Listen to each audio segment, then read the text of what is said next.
Buenas tardes a todos y bienvenidos a esta sesión QCQ en miocardiopatías. ¿Qué técnicas, cómo lo hago y qué decisiones tomo? Que moderaremos la doctora Mónica Delgado, que es cardióloga de la unidad de imagen del Hospital Reina Sofía de Córdoba. Yo soy la doctora Laura Galián, de la unidad de imagen y unidad de valvulopatías del Hospital Vall d'Hebron de Barcelona. Empezaremos la sesión titulada ¿Hay evidencia clínica? Necesito la imagen para el diagnóstico de la enfermedad de Fabry, que la hará el doctor José Rodríguez Palomares, que es el jefe de la unidad de imagen cardíaca del Hospital Vall d'Hebron, con una amplia experiencia en miocardiopatías y una carrera investigadora en este campo pues también muy amplia. Adelante, José. Hola, muy buenas tardes a todos. En primer lugar, a Mónica y a Laura por la introducción, a Carles por compartir con él siempre charlas de enfermedad de Fabry y a la asociación y a la sección por invitarme a participar en este evento. Yo me voy a dedicar al diagnóstico de la enfermedad de Fabry y, como todos ustedes saben, la enfermedad de Fabry es una enfermedad sistémica que afecta a diferentes órganos y que el diagnóstico va a depender de la integración de diferentes fuentes de información. Por una parte, evidentemente, la información de las técnicas de imagen cardíaca, por supuesto, por la integración con las manifestaciones clínicas, con la información que tenemos desde de los diferentes test de laboratorios y también con la información que tenemos del electrocardiograma. Es decir, para diagnosticar la enfermedad de Fabry no podemos basarnos solamente con una técnica o con una exploración, sino que requieren de la integración de toda esta información clínica. Empezamos siempre el diagnóstico de la enfermedad de Fabry con las técnicas más accesibles y que más fácilmente tenemos a nuestra disposición, que son el electrocardiograma y, por supuesto, la ecocardiografía. Y como hallazgos fundamentales en la ecocardiografía, tenemos fundamentalmente que tenemos que sospechar enfermedad de Fabry ante todo paciente que tiene una hipertrofia concéntrica del ventrículo izquierdo. Este es el hallazgo más frecuente que tienen los pacientes con enfermedad de Fabry. Otro hallazgo que luego veremos es la presencia del signo binario septal, que luego veremos exactamente en qué consiste, pero que realmente inicialmente se pensó que era un signo bastante específico, pero que luego se ha visto que comparten con otras miocardiopatías, la presencia de papilares hipertrofiados también y la función sistólica preservada hasta estadios más avanzados de la enfermedad.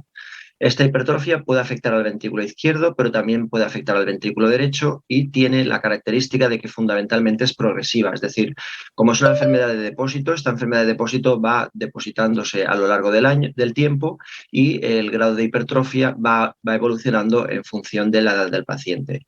De manera que es muy poco frecuente encontrar hipertrofias importantes en edad pediátrica o en adultos jóvenes. A nivel de la aurícula izquierda, pues lo que vamos a encontrar es dilatación biauricular y una disfunción diastólica y alteraciones, por tanto, de la deformación de la aurícula izquierda, engrosamiento valvular, también por depósito de esfingolípidos a nivel valvular y dilatación de la aorta ascendente. Aquí vemos los hallazgos típicos que podemos encontrar en pacientes con enfermedad de Fabry. El primero de ellos es lo que se conoce como el signo binario septal, que es esta diferente intensidad a nivel del tabique, con zonas más hiperintensas y zonas más hipointensas, que se corresponderían al acúmulo de esfingolípidos a nivel miocárdico. Otro hallazgo frecuente es lo que vemos aquí, es la presencia de una hiperrefringencia a nivel de la cara inferolateral y que se debe también por la aparición de fibrosis típicamente en esta zona.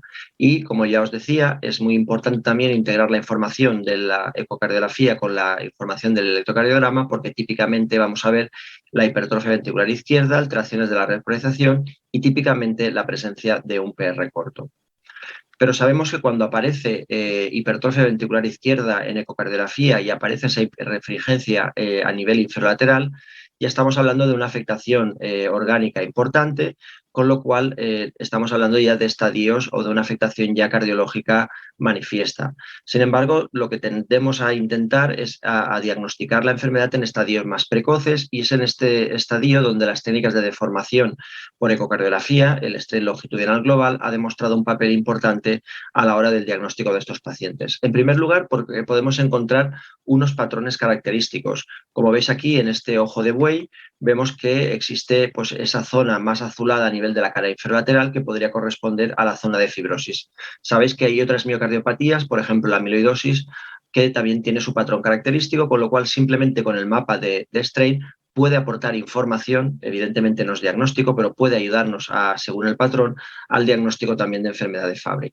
Y también, como ya os decía, la presencia de valores de strain longitudinal alterados, hasta el punto en el que existe algún estudio en el cual, en función del valor de strain, por ejemplo, cuando el valor es mayor a menos 12,5, es decir, es más positivo de menos 12,5, pues se asocia muy de forma importante con la presencia de ya fibrosis en otras técnicas de imagen, como por ejemplo la resonancia magnética, como una sensibilidad y una especificidad bastante altas. Pero evidentemente la ecocardiografía no es la técnica de elección para el diagnóstico de estas enfermedades, porque podemos cometer bastantes errores, porque el mismo fenotipo de hipertrofia ventricular izquierda puede ser en realidad diferentes etiologías. Y aquí tenemos como un paciente con un grado de hipertrofia concéntrica ventricular izquierda. Si nosotros utilizamos otras técnicas de imagen, como por ejemplo la resonancia magnética, que nos ha ayudado mucho a la caracterización tisular, pues puede corresponder a una amiloidosis, a una enfermedad de Fabry, a una enfermedad por sarcoidosis o un patrón más fácil de identificar por ecocardiografía, que no sería el mismo, pero que entraría en el diagnóstico diferencial, una fibrosis endomiocárdica. Además, sabemos que la norma clásica que se había comentado de que estos pacientes tienen una hipertrofia concéntrica ventricular izquierda no es del todo cierta, ya que se han visto pacientes con enfermedad de Fabry con hipertrofías excéntricas más sugestivas de miocardiopatía hipertrófica. Aquí tenemos este estudio en el cual, de todos los pacientes con enfermedad de Fabry que tenían hipertrofia ventricular izquierda, pues aproximadamente un cuarto de ellos, es decir, un 25% de estos pacientes, pueden tener patrones de hipertrofia ventricular izquierda totalmente atípicos, como una forma apical o como una forma septal asimétrica. Es decir, que no por ni la presencia de hipertrofia siempre concéntrica siempre se asocia a enfermedad de Fabry, y la ausencia de esa simetría tampoco excluye la enfermedad de Fabry, como podemos ver en este estudio. Por tanto, la técnica complementaria o el siguiente paso que tendríamos que hacer en cuanto tenemos la sospecha de enfermedad de Fabry es realizar evidentemente una cardioresonancia magnética, como ya os digo, integrando con el resto de información clínica, electrocardiográfica y de laboratorio de estos pacientes, porque la resonancia magnética, con su caracterización tisular, nos permite identificar un patrón bastante característico, que es la presencia de fibrosis infralateral. Como veis aquí, la presencia de fibrosis a nivel infralateral intramiocárdica es sugestivo, aunque tampoco patognomónico, sugestivo de enfermedad de Fabry, y que puede aparecer hasta en el 50% de los pacientes.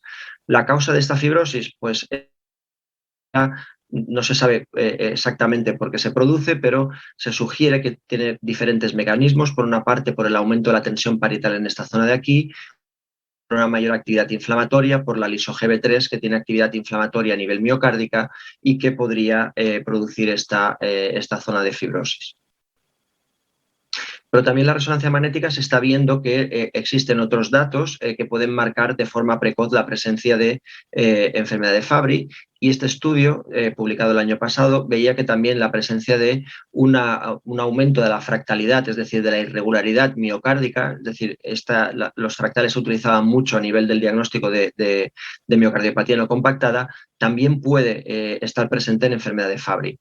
Y esto se ha asociado, esta fractalidad aumentada se puede ver ya incluso en pacientes que tienen el T1 acortado, como luego veremos, y evidentemente a medida que aumenta el grado de hipertrofia ventricular izquierda, pues también aumenta el grado de fractalidad. Es decir, que también la presencia de una marcada hipertrabeculación en pacientes con sospecha de Fabry nos está orientando también a una progresión de la enfermedad. Y también, de la misma manera que hacemos técnicas de deformación de imagen con ecocardiografía, también podemos calcular el strain longitudinal por resonancia magnética, utilizando las secuencias de cine, es decir, no requieren información adicional o secuencias adicionales.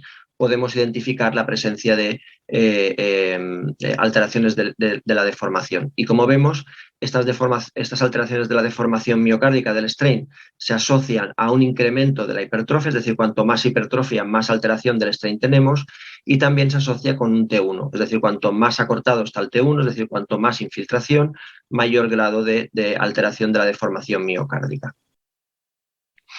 Y por último, dentro del apartado de lo que la resonancia magnética nos puede aportar en el diagnóstico de enfermedad de Fabry, el paso siguiente, es decir, cuando existe hipertrofia, cuando existe realce, también estamos hablando de que existe ya un daño miocárdico establecido y que también por resonancia magnética intentamos identificar de forma precoz la presencia de enfermedad de afectación por Fabry. Y para ellos se han utilizado las secuencias de mapeo, es decir, las secuencias de T1 mapping y de T2 mapping, en el cual característicamente la enfermedad de Fabry se caracteriza por la presencia de un T1 corto. Hay muy pocas entidades, la hemocromatosis y la enfermedad de Fabry, que son las únicas que cursan con un T1 acortado, de manera que si tenemos un paciente con hipertrofia ventricular izquierda o aún no desarrollada hipertrofia ventricular izquierda, pero tenemos la presencia de un T1 corto, nos está indicando también que existe ya infiltración miocárdica.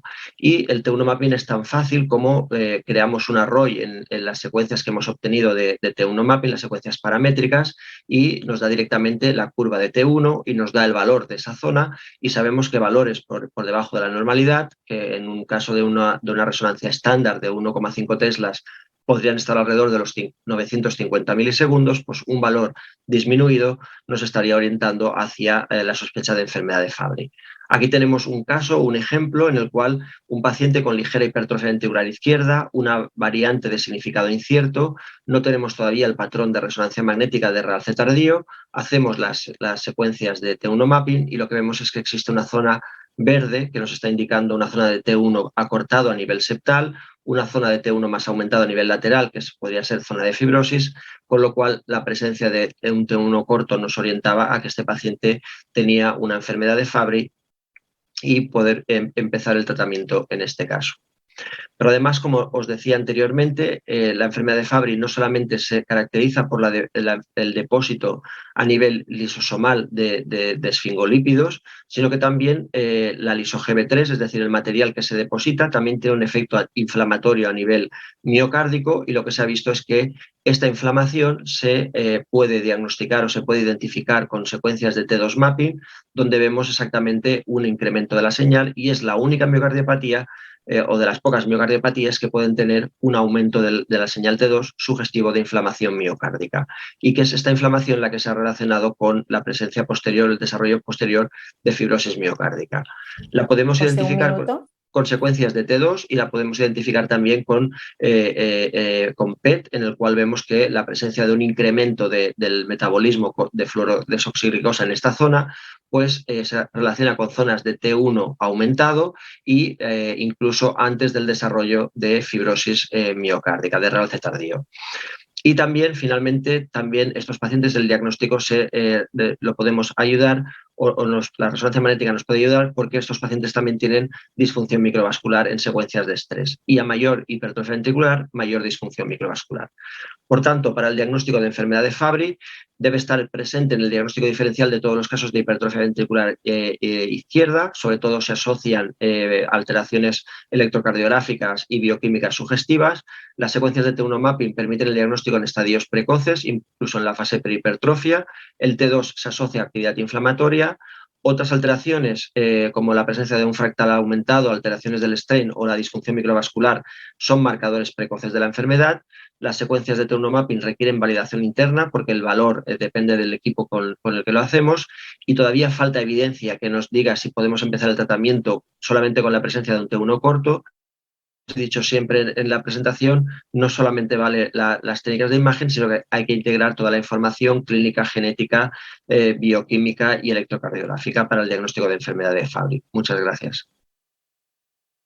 Gracias, José, por tu excelente sesión.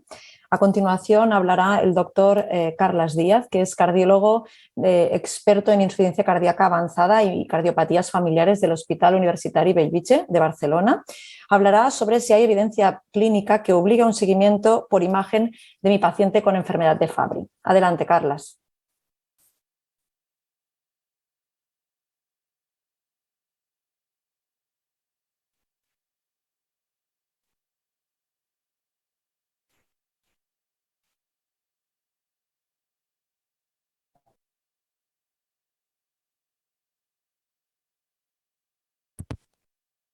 ¿Ahora se me oye mejor? Vale, bueno, que muchas gracias a los moderadores y a la Asociación de Imagen Cardíaca de la Sociedad Española de Cardiología por la invitación. Voy a poner bien la presentación porque está avanzada, no está en la primera página. Y bueno, mi sesión narra sobre un caso clínico para intentaros demostrar que efectivamente tenemos evidencia para realizar un seguimiento basado en técnicas de imagen del paciente con enfermedad de Fabry. Yo llegué a llevar a los pacientes con enfermedad de Fabry un poquito de rebote al ocuparme de la parte de cardiopatías familiares de mi hospital, y poco a poco, alrededor de mis compañeros, de los nefrólogos y de todos los especialistas, pues hemos ido aprendiendo y descubriendo y aprendiendo a descifrar este enigma que es esta enfermedad que quiero acercaros hoy. No tengo conflictos de interés para la presentación y os presento un caso clínico de un señor de 47 años que hipertenso de larga evolución, que le encontraron que tenía una insuficiencia renal con proteinuria y una hipertrofia ventricular ligera. En ese momento se pensó, había una elevada índice de sospecha que el paciente podía presentar una enfermedad de Fabry. En el diagnóstico se detectó que tenía una actividad enzimática baja, que tenía una variante genética compatible con la enfermedad, y en este caso pues el metabolito típico de la enfermedad de Fabry, que le llamamos liso-GB3, está aumentado, con lo que se inició el tratamiento enzimático sustitutivo con mejora clínica. Su electrocardiograma inicial era un electrocardiograma clásico donde podemos observar un PR corto y un gran crecimiento de los voltajes de cavidades izquierdas con test negativas de V4 en adelante. A nivel ecocardiográfico lo que vemos es una hipertrofia que es concéntrica con una función que es preservada, que es típico y clásico de la enfermedad de Fabry, una alteración diastólica con un patrón más bien tirándose de normalizado y una alteración del strain simplemente en segmentos basales. Y esto se correlaciona un poquito con lo que encontraremos en la resonancia. Se trata de una resonancia que, como podemos ver, tiene esta hipertrofia que ha definido muy bien el doctor Rodríguez Palomares previamente, pues que es concéntrica con afectación de músculos papilares, y las secuencias de RAC tardía, pues podemos ver cómo ya existe una fibrosis en la pared inferolateral, que es lo que se traduce en estas test negativas en los pacientes de Fabry que vemos en el electrocardiograma. Y a nivel de las secuencias en T1, pues sobre todo en los segmentos septales, como bien ha dicho antes mi compañero, pues se aprecia una disminución para nuestros valores de normalidad hacia la 915 de los valores de T1, lo que indica que existe depósito. El caso es que, claro, ahora tenemos el paciente diagnosticado y tenemos que hacer el seguimiento. Nos quedamos aquí, pues tenemos muchas herramientas. Evidentemente, tenemos el criterio clínico, los seguimientos por test para saber cómo clínicamente está el paciente. Tenemos el electrocardiograma, la ecografía, el Holter, la resonancia, las técnicas analíticas para ver cómo surgen los metabolitos, capacidad de esfuerzo, y otras técnicas de imagen, como por ejemplo el control de los vasos sanguíneos a nivel cerebral. Pero primero, para todo esto tenemos que entender cómo funciona el modelo de enfermedad lisosomal. El lisosoma es una estructura celular que tiene múltiples funciones de degradación, pero también de secreción y de señalización. Y cuando las enfermedades lisosomales se desarrollan progresivamente a lo largo de la edad, se produce un daño por directamente depósito primario, pero también porque la disfunción lisosomal secundaria de este depósito primario va a hacer que se acumulen otros metabolitos, que estos metabolitos desencadenen cadenas de inflamación y segundos mensajeros, y propiamente se pierdan funciones básicas de señalización de los lisosomas. Esto a nivel cardiovascular, que es como me gusta a mí definir la enfermedad de Fabry, pues lo veremos primero con un daño endotelial progresivo, con la hipertrofia miocárdica, disfunción diastólica progresiva, microisquemia vascular, y a nivel renal esto se traduce en daño podocítico, proteinuria, mayor fracaso renal, hipertensión, rasgos clásicos de la enfermedad de Fabry que tenemos que entender para luego poder desarrollar lo que vemos. Esto es una secuencia de pacientes con enfermedad de Fabry. Esto sería una mujer joven donde prácticamente no tenemos ningún estigma de enfermedad, y esto es un varón joven de alrededor de 25 años que, como veis, es parecido al electroprevio, pero son dos pacientes distintos, que además de esta hipertrofia masiva podemos ver que tiene extrasistolia supraventricular. Y esto es un paciente varón mayor de alrededor de 60 años, donde en el electro ya podemos ver que hay una disminución clara de voltajes manteniendo estas test negativas y signos de bradicardia sinusal muy importante. Esto a nivel del ecocardiograma también lo podemos ver. En etapas iniciales, como bien hemos comentado, veremos pequeños rasgos, pero en etapas más avanzadas iremos viendo cómo se nos van dilatando ambas aurículas, los patrones de strain van a ir progresando y la alteración diastólica también. Por lo tanto, la ecografía nos puede servir y mucho para la estratificación de nuestros pacientes. Progresivamente lo que podremos ir viendo es que a través de una fibrosis progresiva se produzca disfunción sistólica propiamente dicha. La resonancia, lo mismo. La resonancia lo que nos va a ayudar es inicialmente pues, a ver los grosores, posteriormente también podremos ver alteraciones en el strain y evidentemente esta fibrosis nos va a servir para poder estratificar estos pacientes y bueno, bien ha comentado previamente el doctor Rodríguez pues que las técnicas de cuantificación para conocer cómo es nuestro miocardio a través de las secuencias de T1 y T2 son una gran promesa que ahora hablaré para la estratificación de estos pacientes. Lo primero que quería destacar es este estudio que básicamente nos dice que, igual que nos pasa un poco con la miocardiopatía hipertrófica, la enfermedad de Fabry, aquellos pacientes que presentan una mayor fibrosis tienen más probabilidad de presentar eventos. En este estudio, básicamente, la mayor parte de eventos fueron eventos de taquicardia no sostenida, pero también hubo eventos más mayores en forma de bradicardia importante que precisó de marcapasos e incluso de taquicardias sostenidas y muerte. Y esto se relaciona con hipertrofia ventricular y con fibrosis muy importante, con lo cual nos sirve para la estratificación. Simplemente un detalle, que hay diferencias intergénero en esta enfermedad. Las mujeres pueden presentar fibrosis en ausencia de hipertrofia y los valores de T1 son más difíciles de interpretar, de forma que así como en los varones claramente hay una correlación entre la hipertrofia y los valores de relajación en T1, en las mujeres esto no es tan claro, mientras que la fibrosis sí que aparece y la tenemos que tener en cuenta. Hay que entender que al ser una enfermedad ligada al X, las pacientes con enfermedad de Fabry son un mosaico global que depende de la edad que tengan y de cómo se haya distribuido van a tener una mayor o menor afectación, con lo cual es más difícil estratificarlas. Para pronosticar el efecto del tratamiento también es importante. Aquellos pacientes que presenten una gran fibrosis no van a presentar grandes mejoras ni en cuanto al ejercicio físico ni en cuanto a la función. Este caso es un estudio muy clásico, ¿no? Se mira la función radial, pero tampoco parece que mejore, mientras que en aquellos pacientes que tienen fibrosis leve o no tienen fibrosis sí que parece haber una tendencia, con lo cual la fibrosis más o menos extensa también nos permite saber si nuestro paciente a nivel cardiológico va a responder o no al tratamiento. Y este estudio muy interesante que agrupa a pacientes de 4 centros distintos entre Sydney e Inglaterra, lo que ves que divide los pacientes en 3 grupos diferentes. Pacientes que todavía no reciben tratamiento, pacientes que inician tratamiento y pacientes que son en tratamiento de larga duración. En estos pacientes lo que fueron es mirar las técnicas de cuantificación y la hipertrofia del ventrículo. Lo que vieron es que aquellos pacientes que no recibían tratamiento tenían una tendencia a aumentar los grosores miocárdicos, a disminuir los tipos de relajación en T1, mientras que aquellos pacientes que iniciaban tratamiento tenían una tendencia a normalizar, es decir, que el T1 dejaba de descender, como es clásico en la enfermedad de Fabry, incluso aumentaba un poco, mientras que en aquellos pacientes que no recibían tratamiento este T1 iba disminuyendo. Y a nivel de la hipertrofia también conseguíamos una cierta regresión en aquellos pacientes que iniciaban tratamiento.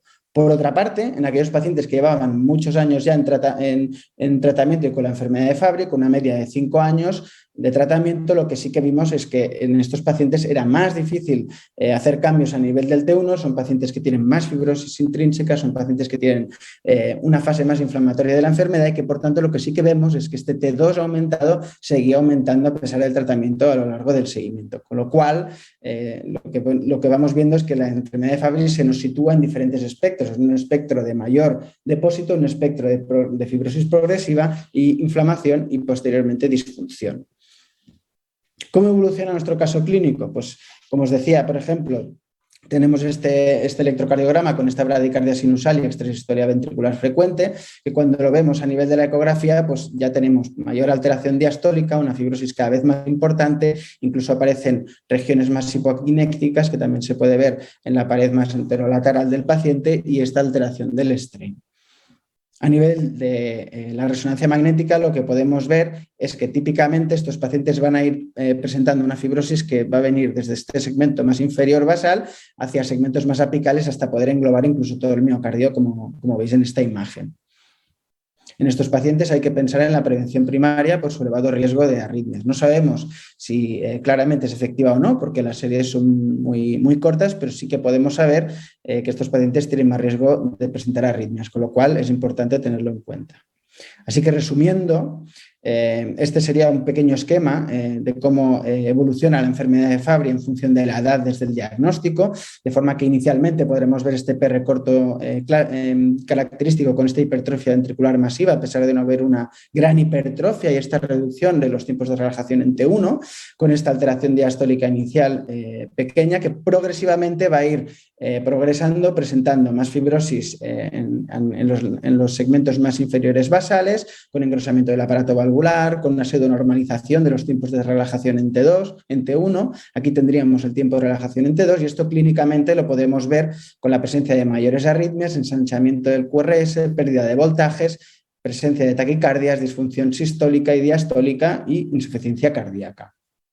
A nivel de resonancia, un poquito es de lo que más se habla, lo que podemos ver es que esto lo podemos dividir en estas diferentes fases, una fase más microvascular y de acumulación, una fase en que progresivamente esta acumulación se hace más evidente, con una hipertrofia cada vez más progresiva, con una disminución de estos tiempos de relajación en T1. Aquí el T2 todavía sería normal, pero ya podremos ver, como decía el doctor Rodríguez, pues que tendremos problemas en la irrigación y una alteración leve del strain, que esto en el electro lo vemos con PR corto y gran hipertrofia. Esta fase deja a una fase más inflamatoria, con hipertrofia progresiva, con fibrosis, con alteración cada vez más típica y estas test negativas que habéis visto en el caso clínico, y finalmente esta fase de fibrosis progresiva con disfunción, con graves alteraciones a nivel del miocardio. Así que, digamos, para resumir, la enfermedad de Fabry es una enfermedad que, como veis, es muy compleja, que es multisistémica y que requiere de un seguimiento multidisciplinar, que probablemente tenemos que hacer este seguimiento de forma conjunta con unidades de alto volumen, que las técnicas de imagen para mí han sido fundamentales para poder hacer ya no solo el diagnóstico, que lo comentábamos antes, sino también para el seguimiento y la estratificación de los pacientes, y que es muy importante que pensemos en ella para diagnosticarla y porque además solo diagnosticándolo de forma temprana podremos iniciar el tratamiento de forma precoz y con ello disminuir los eventos a largo plazo. Así que nada, muchas gracias y quedo abierto a las preguntas. Bueno, gracias a los ponentes por sus fantásticas presentaciones y también agradecer a Takeda que ha patrocinado esta sesión. Nos quedan solo 3 minutos para la discusión. Mónica, si tienes alguna pregunta. Pues bueno, estaba mirando el chat. Ahora mismo animo a las personas que estén conectadas a hacer alguna pregunta, pero mientras que se anima el público, yo quería en primer lugar comentar al doctor Rodríguez, preguntar a qué pacientes con hipertrofia ventricular e insuficiencia renal se les plantea realizar una resonancia, porque claro, un paciente con insuficiencia renal, hipertenso, lo normal es encontrar hipertrofia. ¿Qué datos, o sea, qué peculiaridades nos hacen tener que pensar en realizar y ampliar el diagnóstico para plantear un diagnóstico diferencial de enfermedad de Fabry? La verdad es que, sinceramente, si hubiera disponibilidad, todo paciente con hipertrofia e insuficiencia renal debería acompañarse de una resonancia magnética para hacer el diagnóstico.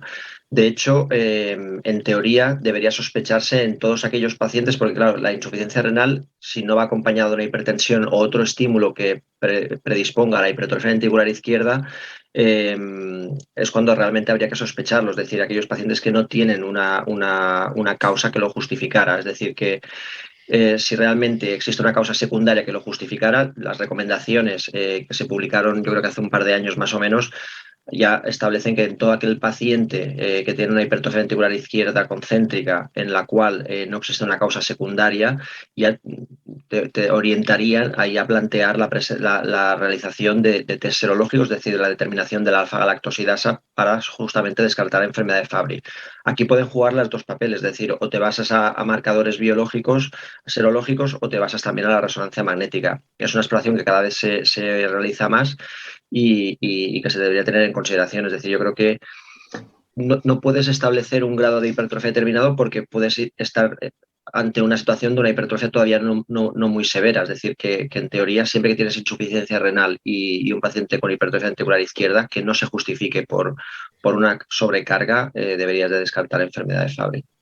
Muy bien. Simplemente por añadir, totalmente de acuerdo con José, pero de los pocos signos que tenemos para diagnosticar de forma precoz o para intentar ver quién me parece que pueda tener más probabilidades una enfermedad de Fabry es una cosa que parece muy tonta, pero que es muy real, que es esta diferencia, ¿no?, entre el grado de hipertrofia que vemos en la eco y la hipertrofia muy masiva que solemos ver en los electros, ¿no? Entonces, un paciente que vemos que es claramente, es un poco lo inverso que pasa con la amiloidosis, ¿no? O sea, si tenemos un paciente con una grandísima hipertrofia en el electro, ya es que canta mucho, ¿no? Pero estoy 100% de acuerdo que hay que pensar siempre que tengamos un paciente con estas dos características, porque si no se nos van a escapar casos, porque lamentablemente no sabemos todo. Y luego ya está el tema de las mujeres, ¿no? De las pacientes de sexo biológico femenino, que todavía es más complicado saber quién y quién no tiene riesgo de tener esta enfermedad.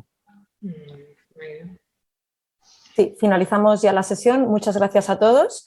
A continuación seguiremos con el siguiente apartado de la sesión de miocardiopatías. Gracias a los ponentes y a todos por seguirnos en directo. Buenas tardes. Muchas gracias. Muchas gracias.